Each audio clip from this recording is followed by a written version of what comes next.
On behalf of its Centro and HSI, welcome to our two-part student-led equity talk series titled From Voice to Power, Students as Leaders, Knowledge Holders, and Change Agents.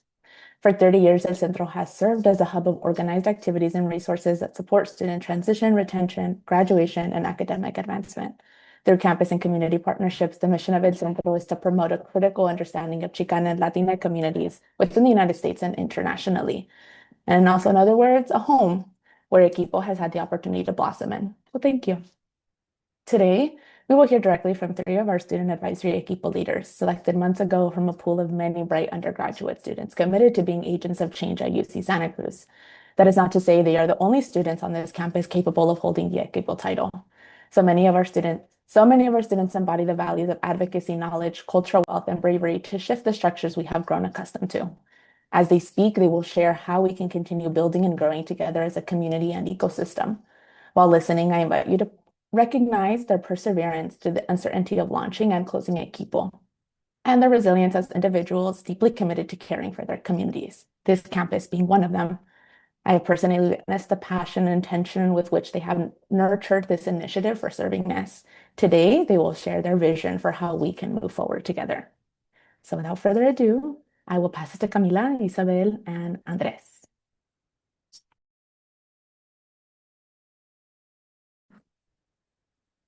Hello, everyone. Thank you for joining us in part 2 of our Equity Talk series. Today, we'll be diving into today's talk, which is called Inspirando the Colega Mindset, Co-Creating Change Through Equitable Partnership. My name is Camila Alvarez. My name is Isabel Stepanian. And my name is Andres Martinez Sabino. Today, we will also be speaking on behalf of our other colega, Felix Santiago Reyes. Next slide, please. Our time together this afternoon will consist talking about student voice-to-student partnership, building meaningful student and faculty partnership, and collaboration and ecosystems beyond grants. Next slide, please.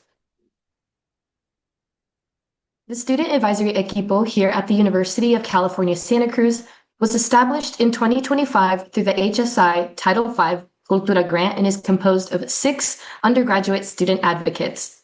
Grounded in our lived experiences and experiential knowledge, we serve as collaborators who contribute to the development of culturally affirming programs, policies, and institutional practices that shape student life on our campus. Through this work, Equipo members also encourage as student ethnographers, drawing from our experiences and observations to better understand how institutional structures, relationships, and campus climates are experienced by the communities they impact, and how those observations can help inform institutional change. UCSC's Equipo draws from inspiration from the student-led transformation work at Pasadena City College and from Dr. Desiree Zuniga, whose testimonios, insights, and guidance helped inform the foundation of this initiative. As a part of a broader movimiento, this work is grounded in advancing servingness and institutional transformation within higher education. A concept that has been especially central to our work is servingness. Rather than understanding Hispanic serving institutions solely through enrollment demographics, servingness asks institutions to intentionally cultivate structures, relationships, and practices that meaningfully support and affirm the communities they serve. At the same time, we want to inform you all that servingness is not a singular or fixed model, but one that is shaped by the histories, needs, and institutional context of individual campuses. Throughout our first year, Equipo members have engaged across multiple campus initiatives, including Bundles to Fridays and the HSI Coding Project, which will be mentioned in today's talk. Through these experiences, we have also reflected on the ways institutional spaces can at times feel fragmented or siloed, not only between students and faculty, but also across departments, programs, and initiatives themselves. At the same time, these conversations feel especially urgent, as many HSI initiatives across the country, including programs connected to our own campus, continue to face questions around long-term sustainability and institutional support. As a result, our work has encouraged us to think more critically about what meaningful student engagement looks like within higher education institutions. Today, we ask you to reflect beyond creating opportunities for students to share perspectives, but we ask you to reflect on this question. How can institutions create sustainable pathways for students to advocate for the changes they seek and collaborate in the implementation of those changes? Next slide, please. I'm honored today to share the spectrum of student voice-oriented activity, which is provided to you all today from my Colega Felix Santiago Reyes. They have given us a framework and language to center students' wisdom, cultural knowledge, and lived experience, and to honor them as co-creators of their educational pathways and as an essential partners in shaping more equitable student practices. This framework helps us understand the progression from what being participants to fully engaging student partners. If we look at the left side of the student voice spectrum, we begin with expression and consultation, where students are provided with opportunities to share their experiences, concerns, and perspectives through meetings, surveys after a workshop, or encouraging students to complete teaching evaluations at the end of the quarter. Students are being heard in these phases. They are still primarily positioned as sources of information. Student expression and consultation act as the first stepping stone towards student leadership. As we move to the right, student roles, responsibilities, and decision-making authority grow. Students are not seen as data, but collaborators of those initiatives on campus and their communities. Participation, where students are attending meetings, where decisions are being made.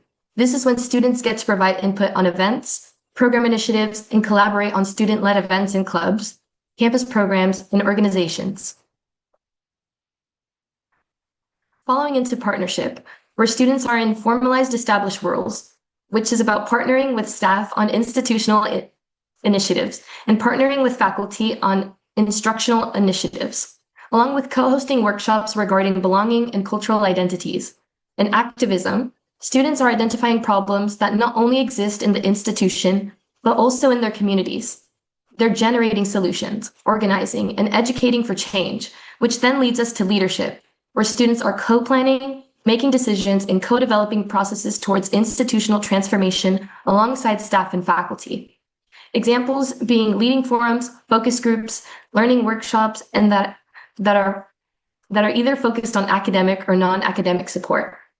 Next, we have activism, partnership, and leadership, which are focused on having students as leaders of change and transformation, and having students directing and supporting collective activities. What the spectrum reminds us is that meaningful student engagement is not just about inviting students into spaces. There's a need for faculty, staff, and administrators to not only share power with students, but also to build trust and motivate students, instead of just collecting data from us. Next slide, please. The Colega mindset. Building trust begins with validating student experiences and connecting what students are learning to their lived realities. The goal is to build relationships. It's about creating an environment where students don't just utilize the space, but they can build meaningful relationships, collaborating with staff to improve services through the lens of their unique perspectives. Colega mindset creates environments where students feel seen, valued, and invited to collaboration. It moves students from being passive recipients of service to active partners in shaping them through their unique perspectives, experiences, and knowledge. This level of engagement creates a pipeline for leadership. Students who experience authentic connection are more likely to become student workers, peer mentors, researchers, coordinators, and even future staff and faculty. After all, who better to support students than those who are actively living in these experiences right now? I think of the professors who tie into our lived experiences into the course material. That level of engagement is what drives me to ask the questions and attend office hours. My Colega Felix states, as a transfer student, I find these connections transformative. It's powerful when a professor highlights our work and opinions, connects us to research, or even attend our presentations. That is a relational mentorship. End quote. There are different types of ways to build partnerships with students, through trust, communication, and respect for the knowledge each person brings into the space.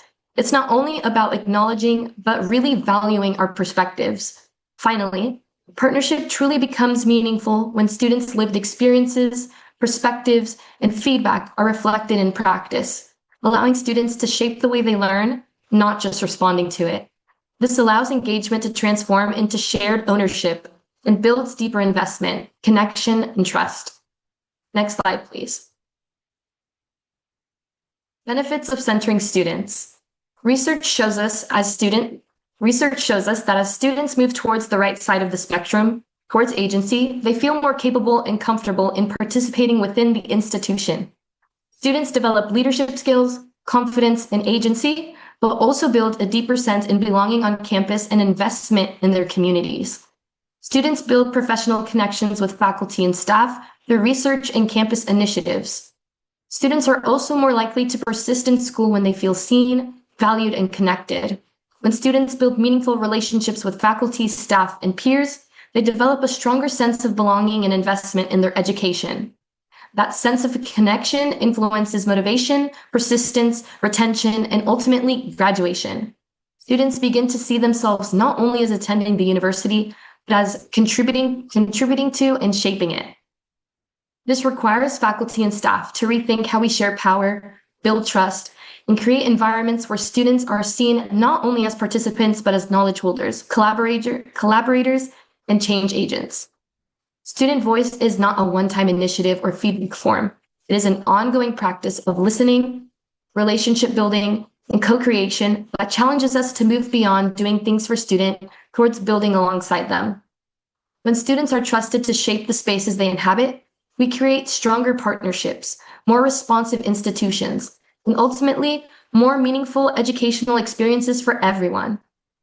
When you position students as partners, you close the distance between administration and the student body. When we move away from the assumptions that students know nothing and instead treat them as respected knowledge holders, we move beyond the textbook. We move towards a table where students sit with you to make decisions. By bridging this partnership, you're supporting our growth as future colleagues who will soon be working alongside you. If we want this institution to truly serve rather than just enroll, students can no longer be left out of the decision-making process. Next slide, please. Existing models of student voice and leadership. Fortunately, you don't have to look too far for inspiration. Our campus already hosts powerful models of student leadership. The Student Union Assembly, the 10 college governments, engaging education, also known as E Squared, and SOMECA are student-led, which embodies the student agency model for leadership and collaboration. These organizations are excellent partners because they recognize students as holders of institutional knowledge. Supporting student-led government such as SUA and SOMECA is essential for campus success. We don't need to start from scratch. These models are already thriving. These students have learned to turn their voices into action, creating policies and events that benefit everyone. These spaces are important because students are already occupying decision-making roles on campus. The question then becomes, how are we supporting students once they enter these spaces? How are we preparing faculty, staff, and administrators to collaborate meaningfully with students rather than simply consulting them? Within Equipo, our work is especially focused on building institutional capacity around our HSI identity and Latina servingness. Equipo was designed to help faculty, staff, and administrators move beyond enrollment metrics and towards practices that intentionally center Latina student experiences, leadership, cultural wealth, and knowledge. Next slide, please.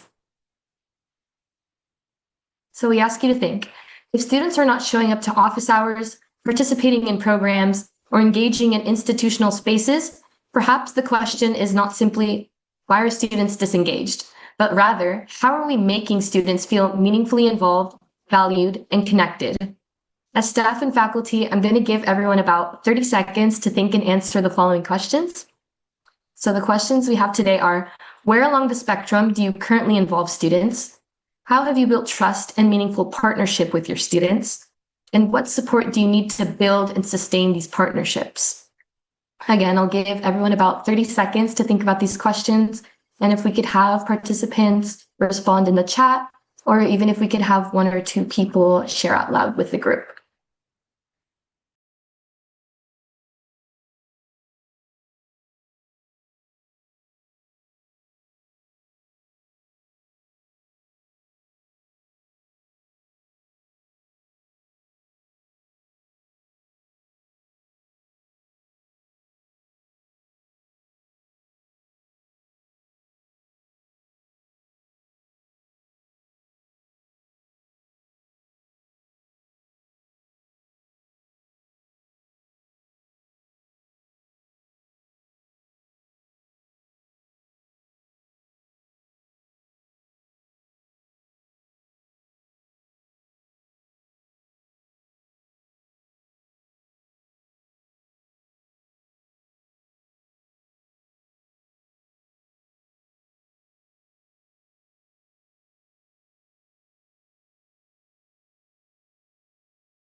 Please share with us, Veronica.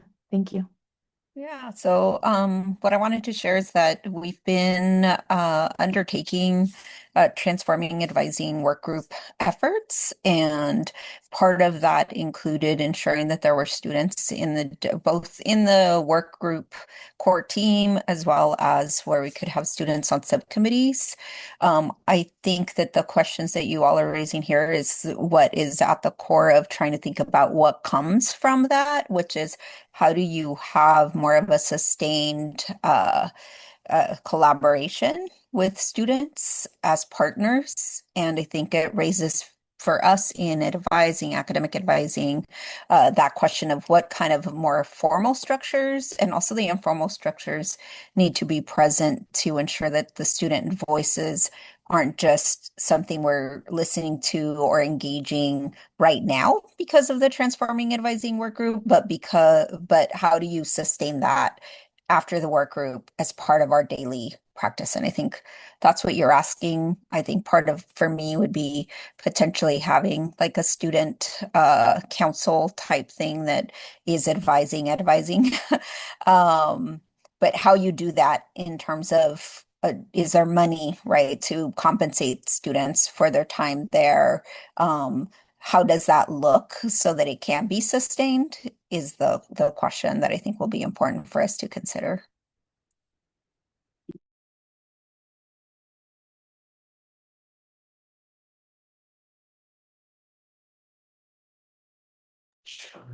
Do we have one more participant who would like to contribute? Go ahead, Charis. Thank you. So thank you so much. So I think that first question, as somebody who strives to hope that I can create spaces for leadership, I think to be like in my own self-reflection, I definitely see I'm more in the anywhere from expression to partnership probably area.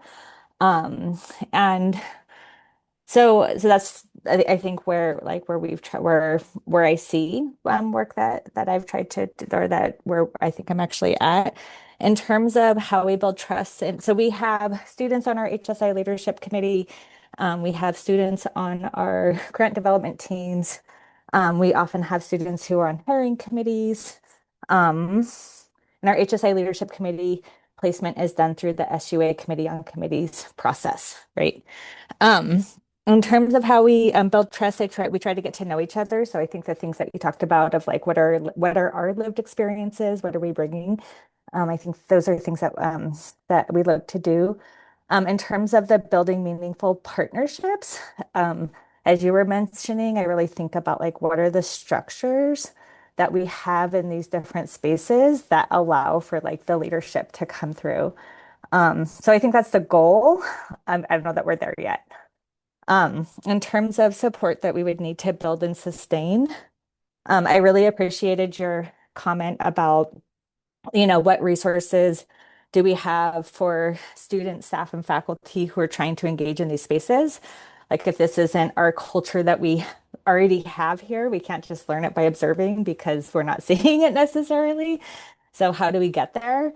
And then I think, and I know I've had a chance to meet with you all like a few weeks ago. So I think you all brought a really good point to me about like, how do you have this space when students are going to be here for 2 to 4 years, but institutional transformation is like a very long process, right? So how do we think about onboarding students who are coming to the work initially?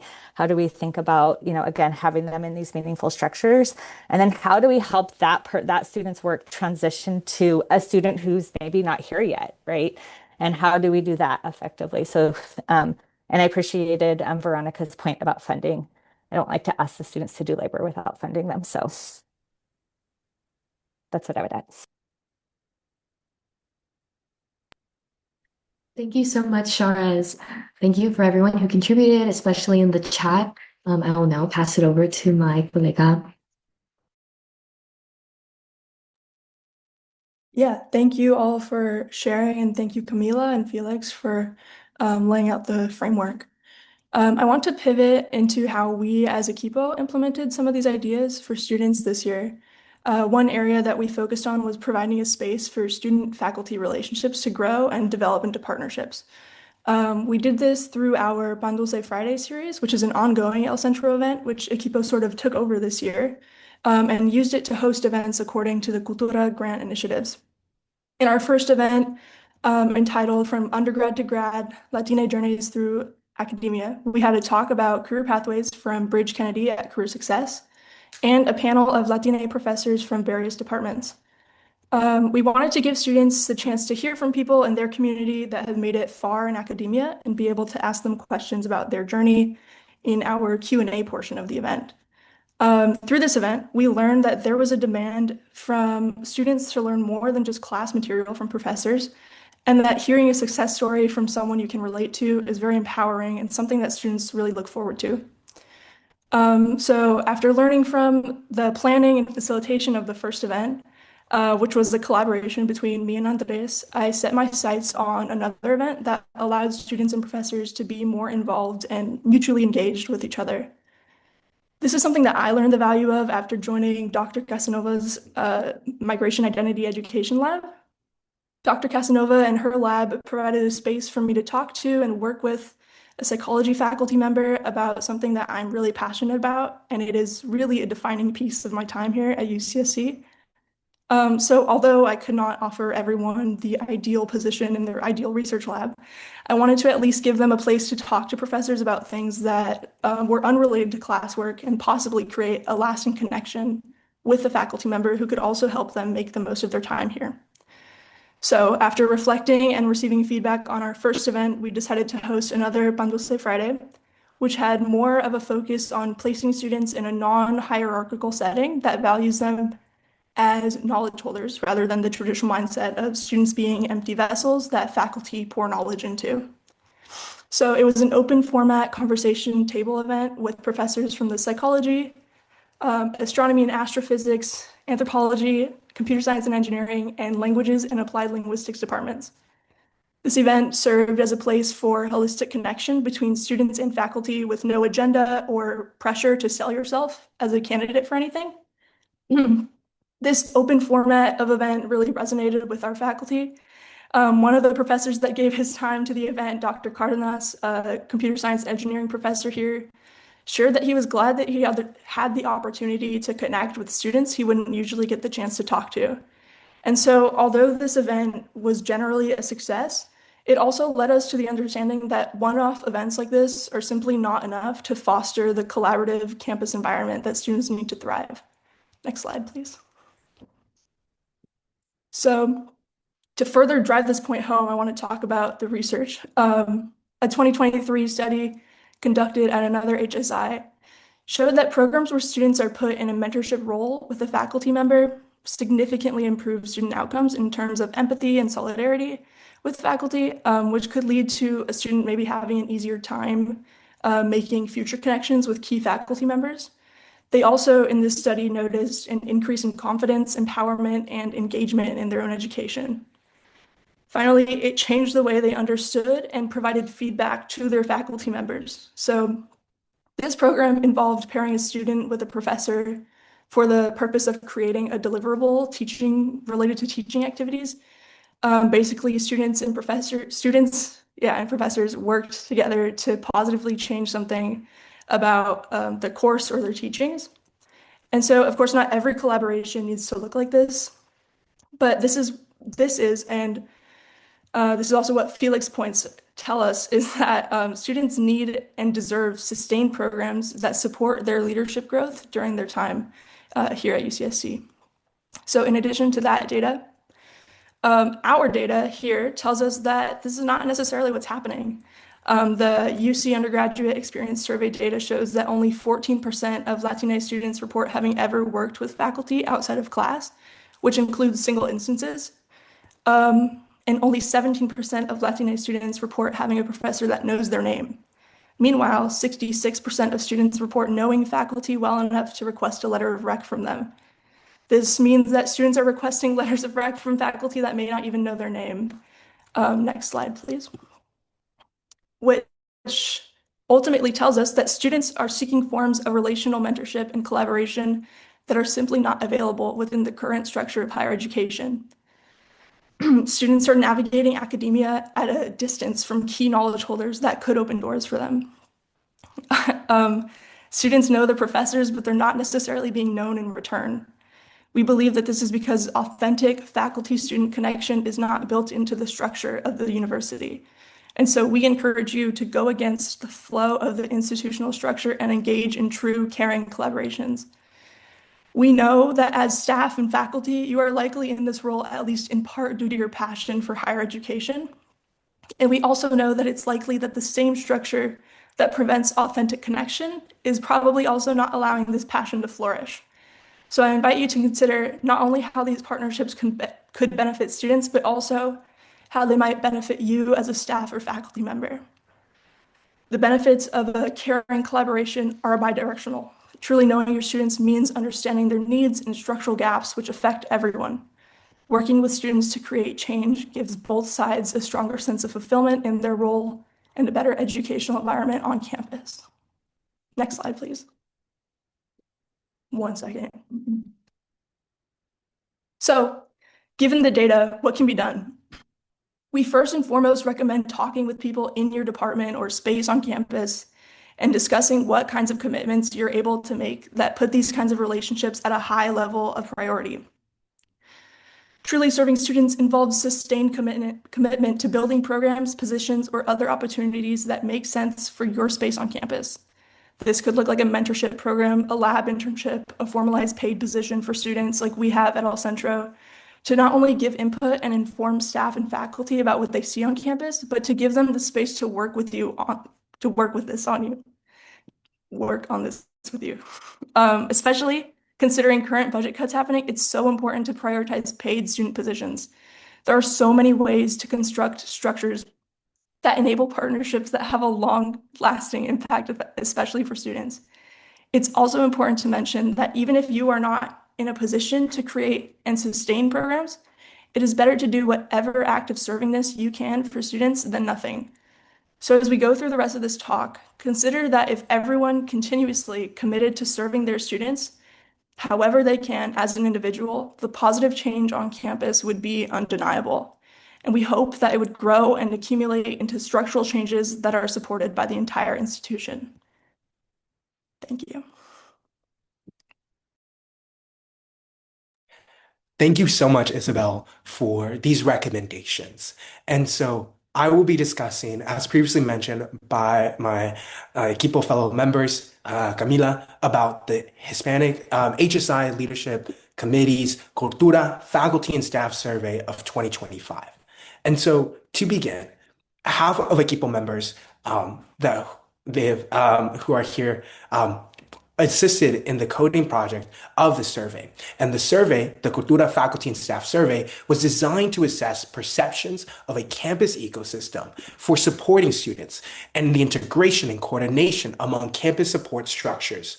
And this looked like as servingness as a priority, perceptions of coordination, willingness, and capacity to coordinate and collaborate, institutional support for staff and faculty, and the opportunity for institutional transformation.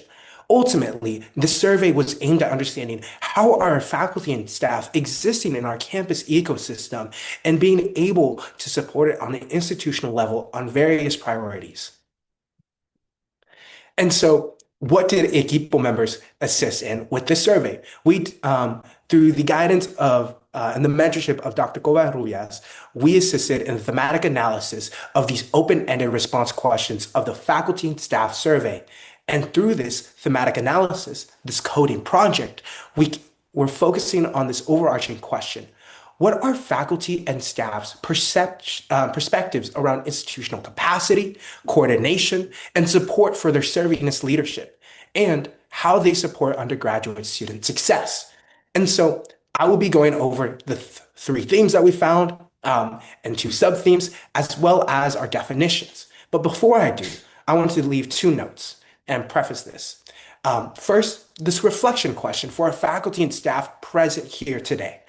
As we review the survey findings, Do the excerpts resonate with your lived experiences within your professional role? Why or why not? And secondly, on each slide, when discussing the themes, there will be excerpts pulled from the open-ended responses that highlight what we found within these responses and how we came to our themes. And so while I will not be reading over these specific excerpts, I encourage you to read them as I go through each theme and each slide.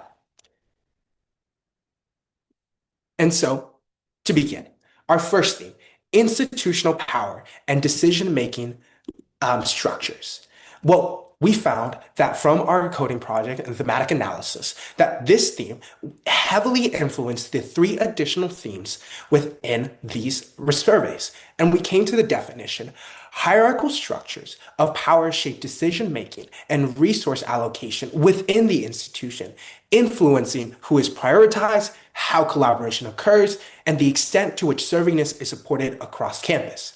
We found that through these hierarchical structures, there was a barrier in between student servingness, institutional support for students, and across for our servingness initiatives, and as well as being able to allocate funding and resources and time into student programming and student-facing opportunities. And to be very clear, these institutional powers and structures are necessary for the organization of a UC public system like UC Santa Cruz that supports thousands of undergraduate students. And so we recognize that this structure is inherent into our higher education experience. And as I mentioned, our first theme, power and hierarchy, influences our 3 additional themes, which one of them is the second theme, inadvertent consequences of the budget deficit. And we came to the conclusions: efforts to address the budget deficit have led to cuts that constrain staff capacity, limit collaboration, and weaken the campus ability to support our students. It is a given that over the previous year and going forward, there is a budget deficit here at UC Santa Cruz. We have recognized that due to the specific nature of what's happening on our campus, this has led a reduction in previously established students serving opportunities, programmings, and positions. And additionally, these constraints have also had an impact on our staff's and faculty's capacity to handle their roles and responsibilities. And this also influences this limit in collaborations, not just within their own unit or department, but across cross-campus coordination and departments.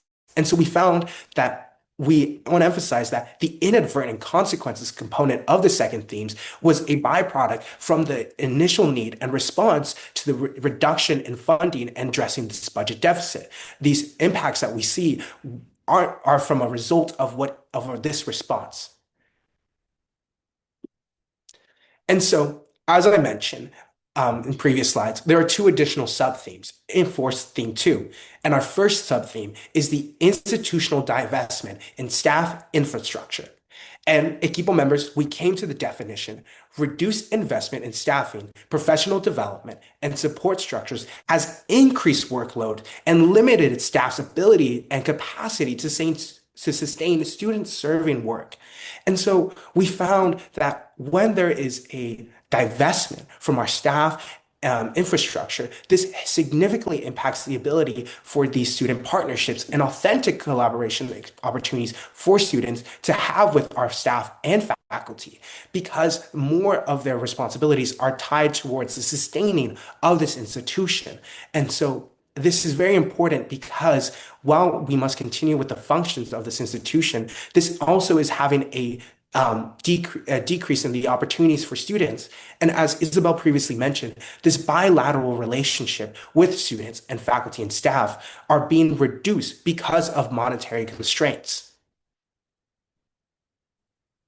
And so our second theme, divestment with campus partnership, which stems from our second theme, is Equitable defined as resource constraints have reduced the time, support, and incentives needed for cross-campus collaboration, weakening partnerships between units. And so what we wanted to highlight within our findings was that while the first theme, 2A talks about the investment in our faculty and staff and their professional development and own needs within this institution. Sub 2 theme focuses on how this impacts the institutional cross-collaboration and institutional-wide initiatives for servingness, student success, and be able to support our student body. And we found that there is not only the reduction in opportunities for our faculty and staff, but also there is a correlation with our budget deficit and the ability for our campus partnerships to sustain long-term and consistent collaboration efforts when it comes to student servingness. And we wanted to highlight this because institutionally, we're seeing these silos being created because of these divestment within our campus partnerships. And so, as I previously mentioned, throughout this academic year, Equipo has been answering this overarching question: what are faculty and staff's perspectives around institutional capacity, coordination, and support for their servingness leadership, and how they support undergraduate student success? I want to focus our attention on the thematic map here. As I mentioned, these 4 themes, 3 of the themes, institutional disconnection from servingness, the inadvertent consequences of the budget deficit, and institutionally produced barriers to collaborations, all 3 are influenced by institutional power and decision-making structures. And so while I did not touch on the institutional disconnect and as well as institutionally produced definitions, I here are on the sides for you to read along and have understand what their definitions means and what Equipo came from out of these findings. We wanted to really highlight this inadvertent consequence of the budget deficit impacts on our faculty and staff ability to be present in our campus ecosystem, whether as individuals within their own units and the professional capacity, as well as when it comes to collective units and departments when it comes to cross-campus initiatives. And so I want to begin with our reflections, the findings, which was that the first theme of power and hierarchy directly influences the other 3 themes and 2 sub-themes. These hierarchy structures in higher education institutions hinder collaboration for servingness to the student body, specifically at UCSC. This decrease in faculty and staff infrastructure further restricts partnerships with students' bodies beyond the leadership spectrum. Additionally, the UCSC budget deficit is intensifying the strain in our campus ecosystem for faculty and staff. And our faculty and staff need resources and institutional support from our efforts for collaboration. From these open-ended responses from your colleagues and peers, we have found that not only is our faculty and staff able to identify these gaps and shortcomings in the UCSC as an institution, but also being able to name the needs and how they can be better supported when navigating our campus and when it comes to servingness for the student body.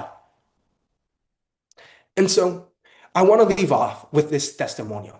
This is something that Equipo has found to be very impactful, but also to highlight the various themes and sub-themes that we found. We want to emphasize that when our faculty and staff are existing in our current campus ecosystem, there are limits in their ability to serve marginalized communities, and it hinders their ability to gain knowledge and experience that would benefit marginalized communities on campus.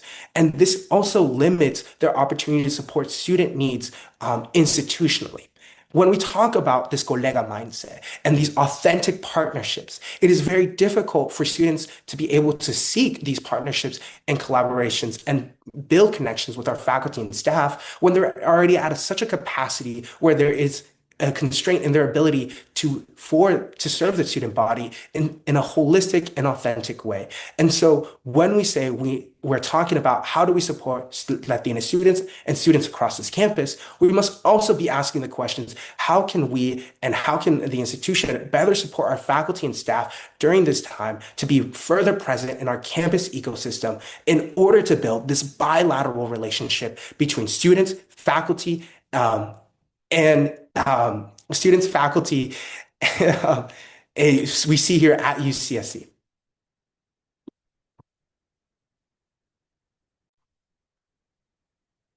Thank you, Andres, for this elaborate walkthrough of the Cultura faculty staff survey and coding project. When reflecting on Equipo's campus initiatives, we have seen how institutional structures shape student experience, belonging, and opportunity on this campus. From what my fellow colegas and I have discussed today, the question is no longer what we know. The question is what are we willing to do with that knowledge? Faculty and staff already see and hear how students are navigating the institution. The call is to act on that awareness. This means engaging students as collaborators in decision-making rather than only participants. It means creating consistent spaces for connection, dialogue, and shared responsibility, while integrating student perspectives into the everyday practices that shape academic and institutional life. We recognize that this can feel overwhelming. However, structural change is not created through a single large intervention. It is built through small and intentional actions that, when taken collectively, begin to shift how students experience the institution. We also recognize that institutional structures may continue to change. Staffing may shift, and funding may not always be guaranteed. Faculty, however, remain a constant presence within the university. That continuity carries responsibility. So this is not only an invitation, it is a shared call to recognize the role each of us plays in sustaining this work and strengthening the campus ecosystem. This responsibility does not belong to faculty and staff alone. Students also play a critical role in institutional transformation. For the students here today, know that you hold knowledge through lived experiences, and that knowledge carries power. We must be vocal about our lived experience because it is not the institution's interest to uphold that kind of wealth. Even when formal pathways or support systems are not always present, students continue to create spaces of support, connection, and belonging through relationships and community with one another. This means asking ourselves, how are we using our voices? In what spaces are we choosing to show up? And how are we holding ourselves accountable to the communities we're a part of? Students are not only participants within this institution. They are leaders, knowledge holders, and active contributors to how this campus continues to evolve. You do not have to leave parts of yourself behind in order to belong here. Your lived experience matters, and you should feel empowered to speak from it unapologetically in the spaces where you see yourself fit. Part of this work is recognizing that we are not separate from the institution. We're also part of the structures that shape it. If we are committed to servingness, then the responsibility to act cannot depend on whether funding exists. It must be embedded to how we show up, how we engage, and how we build relationships across this campus. Next slide, please. As we conclude today, we want to return to a key point that has continued to emerge throughout this work. Institutions often express a commitment to equity, collaboration, and student engagement, yet the structures needed to sustain those commitments are not always fully in place. Throughout this presentation, we discussed the movement from student voice towards student partnership and what it means for students to be recognized not only as participants, but as collaborators, knowledge holders, and ethnographers of institutional life. Through initiatives such as Bundles Fridays and the HSI Survey Coding Project, we recognize how meaningful relationships between students, faculty, and staff can create an ecosystem that challenges institutional hierarchy, fostering belonging, and encourage more collaborative forms of engagement. At the same time, our research and thematic analysis also revealed how institutional silos, hierarchy, reductions in staffing, and limitations in institutional support can restrict collaboration and weaken the university's capacity for serving its students, especially marginalized students. A major theme throughout our work has been the idea that authentic partnership cannot exist through isolated events or symbolic gestures alone. Meaningful collaboration requires intentional structures, sustained relationships, and institutional commitments that allow ecosystems to collectively shape the environments they are a part of, and these conversations are essential. In September 2025, the Trump administration announced the termination of more than $350 million in discretionary grant funding for Hispanic-serving institutions and other minority-serving institutions nationwide. At UCSC, this includes the loss of the Cultura grant, which was a $3 million initiative for 5 years. That supported programs such as Equipo and 2 staff positions here at El Centro. For us, this raised a larger institutional question. If equity-centered collaboration and student partnership are truly institutional priorities, then how are these commitments sustained when external funding disappears. Even amid uncertainty surrounding the future of Equipo, the relationships, insights, and possibilities created through this work should not disappear as our data echoes this claim. Our hope is that this conversation encourages institutions to think more critically about how servingness, collaboration, and student partnerships can become embedded within the everyday structures and budget priorities of UCSC and higher education rather than existing as temporary initiatives. Because ultimately, servingness requires continuously investing in the relationships, structures, and shared responsibilities, which is necessary for communities to genuinely thrive together as colegas. Thank you. Next slide, please. We wanted to show our references here for y'all today. Next slide, please. And we wanted to say thank you. We are now opening, we're now opening it up for questions. So if anyone can raise their hand, also have stuff in the chat, we'll be gladly to answer questions for about the next 15, 13 minutes.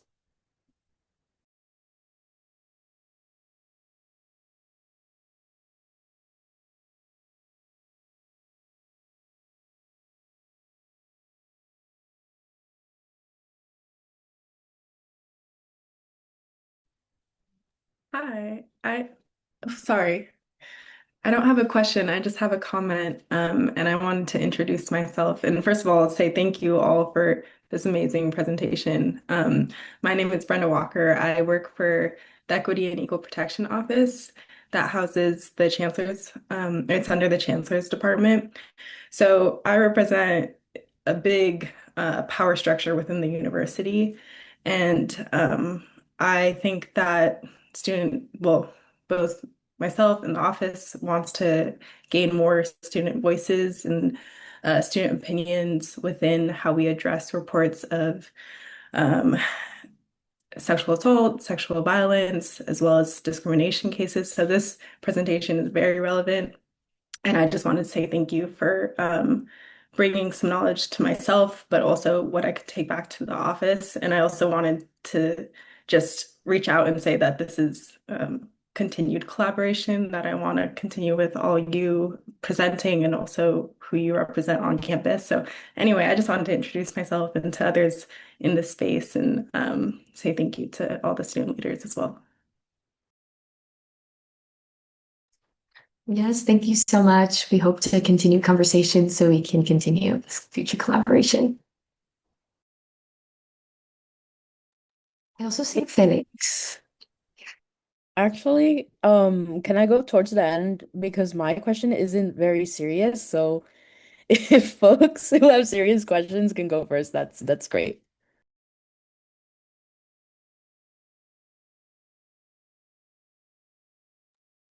Just for accessibility purposes, I want to read Shayla's comment that says, "This is amazing work. Thank you all so much for sharing this. I have been wanting to integrate student voices more intentionally in the content the library creates. I will be citing this presentation in my proposal to our development office in hopes we can secure funding." Thanks, y'all. Any other questions or affirmations for our students here? We'd love to hear it. I would like to congratulate, the students. It was such a powerful presentation and maybe really think about how are we engaging our students. I work at Cabrillo, and that framework that you provided really is a great tool to assess how are we engaging students in our spaces and not just participating, not just like it was said, using for data purposes.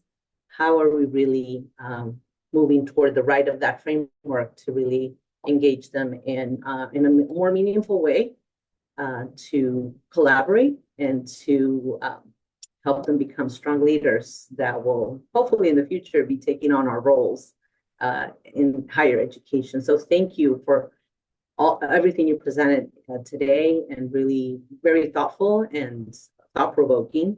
So thank you.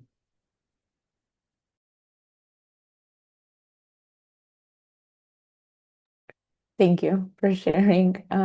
Savannah, you have your hand raised. Hi, yes. First, I wanted to apologize for having to come late. I was in another meeting, but what I thought was so powerful, and this may have been covered earlier, but I was wondering if there's specific guidance or suggestions that you have for how classroom faculty can really, how do classroom faculty fit into the role of making sure that Santa Cruz is actually serving and centering all student voices? Can you speak to like what you see the role of classroom faculty being in making this vision happen? Also, shout out Felix.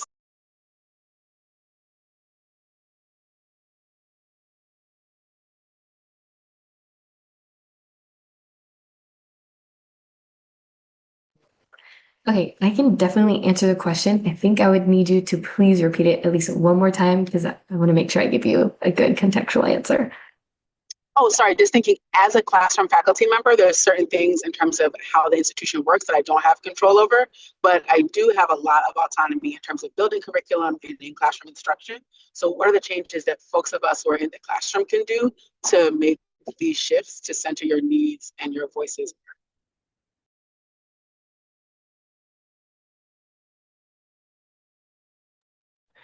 Um, Hi, Savannah. So I'll be answering that question. And so this actually, you're mentioning about that the as a staff and faculty and not having the ability to really have the institutional shape, but have the opportunity and like to really build those connections with students within the classroom.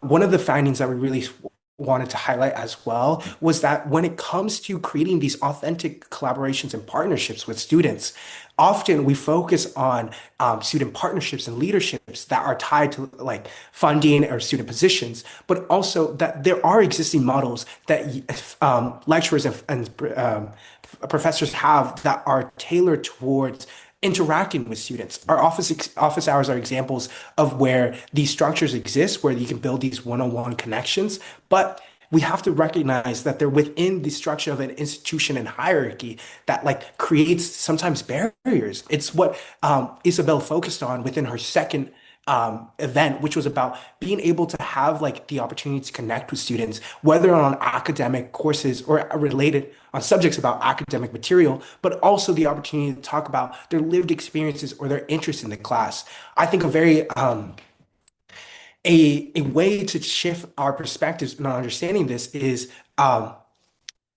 to be able to say that like when opening up about the syllabus and the course structure, what you're there for is to all support students within their time within the course and through that time and through that quarter, but also you are there to understand to be able to talk about their lived experiences and as well as yourselves. We want to be able to say that like we are part of this institution. We hold these identities, but we also are individuals who are navigating this space together. And it is important to be able to build those authentic partnerships with outside of these institutional barriers. So I would definitely say it's about the way it's presented, the ways you want to connect. The students can feel like they can connect with you, whether about the specific subject or about other aspects pertaining to the course, at least what identities you hold within this institution. And that right there will allow students, especially when it comes to classroom settings, to feel comfortable or further welcome in a way that might not be seen across this institution that will allow these partnerships to exist within your own position and that you have autonomy over.